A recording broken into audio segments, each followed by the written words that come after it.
What's going on, guys? Welcome back to another episode of Hustle with JesseW, and today we're going to go over SNDL. Earnings is coming this week. Check it out.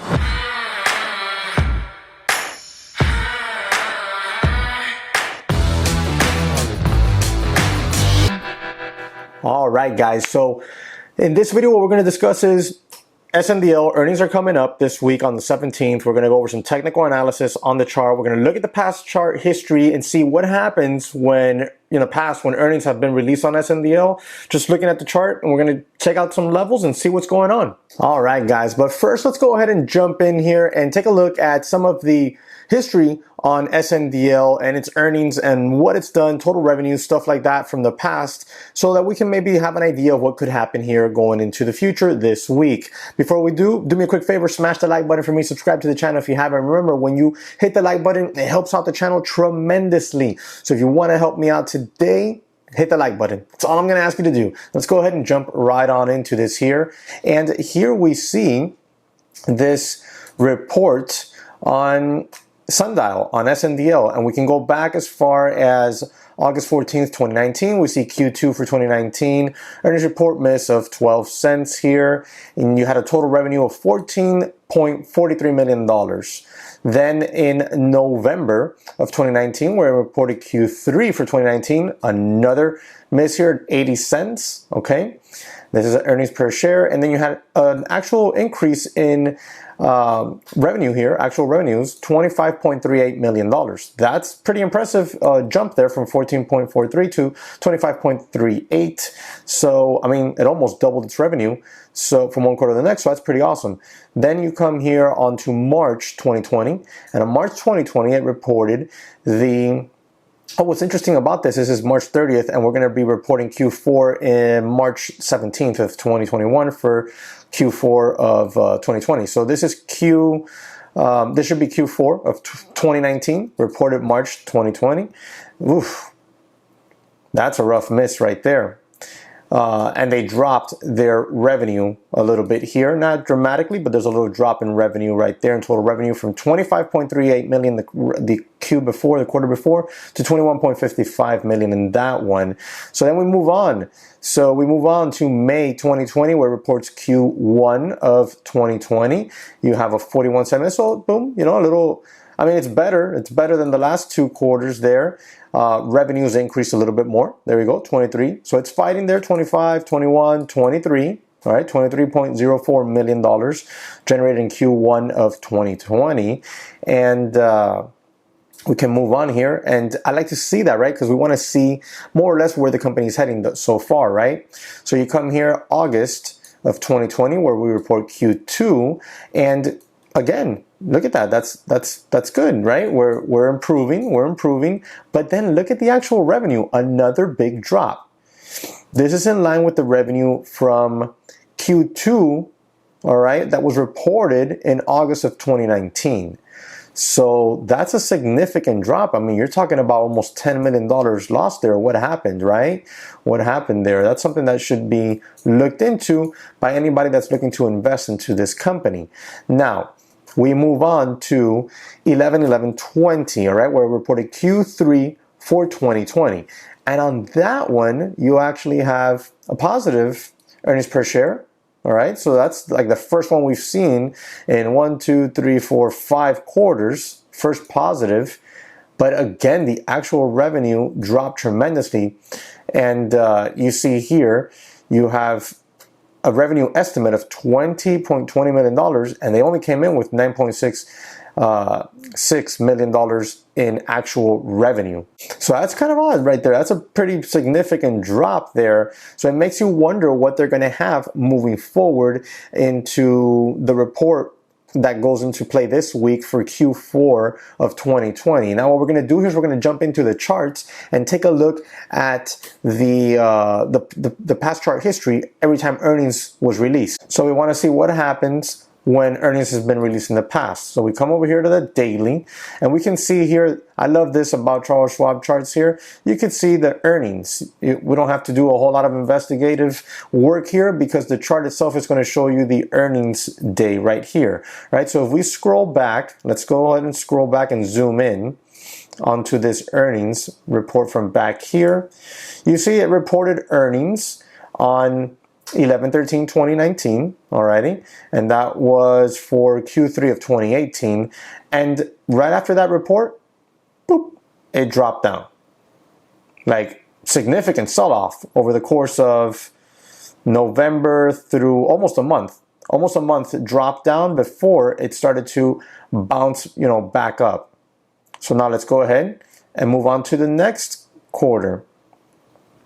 Significant downtrend on SNDL during that time. So here you go, you have the next quarter reported, and that was actually reported on a gap down. It's like people wanted to sell into it before it even reported. And I mean, and that's normal, it happens, right? Usually when there's earnings, when a company says, okay, we're going to report earnings next month, you'll start to see a little steady uptick as people kind of like buy the rumor, sell the news type of effect. And then the day of the earnings, you'll see usually a drop. This one was a gap down straight out the earnings. That's crazy. So let's see, here's probably a pre-market, obviously a pre-market earnings release. So let's go ahead and move forward here. Here's your next earnings report. Let's zoom in there. Again, another one, another sell-off. And what happens after that earnings? More selling takes place. Look at that, monster. What did it get down to? Good Lord, like 16 cents before it bounced big. So now, let's continue moving forward and move on to the next earning. So here we go, we find a new bottom down here, like at 14 cents. From there, it bounces all the way to 60 cents. There's an earnings release. Again, it's like, buy the rumor. Earnings release comes out, sell the news, and you have another sell-off. And before you had the big move up. Boom. And this is where all the hype came into SNDL for back in December. Okay? That was back in December. Also remember, guys, link in the description section. If you're new to trading, I'm going to leave my free course down there. If you sign up with the free course, or if you just go to the daytraderchatroom.com, and sign up for the weekly watch list, tomorrow you'll get a link. Tomorrow, Monday, you'll get a link to come into chat completely free, and you'll also be entered into a raffle that we're going to be doing tomorrow, Monday, all right? So come on over and check us out. Now we're going to continue moving forward. Obviously, you saw earnings release, sell-off, bounce. And now we go into February, right here, 2021, and we get the big move. The big move, all the way basically to $4, right there. Look at that. Big move. That's when all the hype came in, SNDL train, everybody was diamond hands it up, right? Then you have the big sell-off. We went over videos all throughout this. We identified levels. They're all up on my YouTube channel. Each level was hit. Each level, including the last one, the second to the last one, where I talked about it going underneath $1. Everybody was like, oh no, you're never going to see it under $1. And we saw it under $1. Right there. Boop. That level hit. Look at that level in the 90 cents. We went over that level in a video. Boom. To basically the penny it hit. And now we're here. Right? So now what can happen? Well, we're going to have another earnings release. Right? Maybe we see a pop from here. Earnings gets released and we get the next sell-off, depending on the earnings, right? Depending on the earnings. So what are the levels to watch here? Well, right now, in my opinion, let me zoom in a little bit closer to most recent action from December and on, right? So in my opinion here, 150 is crucial. 150 is a crucial level, followed by this 160s. If we can get over 160 to 170, we have a little gap to fill to about $2. Okay, but that 150 area needs to get broken to the upside and held as new support. Right now, it's holding these 130s, 140s or so, and you can see, look at that line. It cuts right across previous tops in February. Okay, and a little bit of support in the end of February, beginning of March. You see that right through here, top, bottoms, some bottoms in here, that whole 130 to 140 area. We've talked about that level countless times. So now that it's regained that level, if it continues to hold it, it needs to break through 150, in my opinion, with some good volume to see if it's going to get that move up to the 170s and then $2. That would be what I would think on the bullish side of things.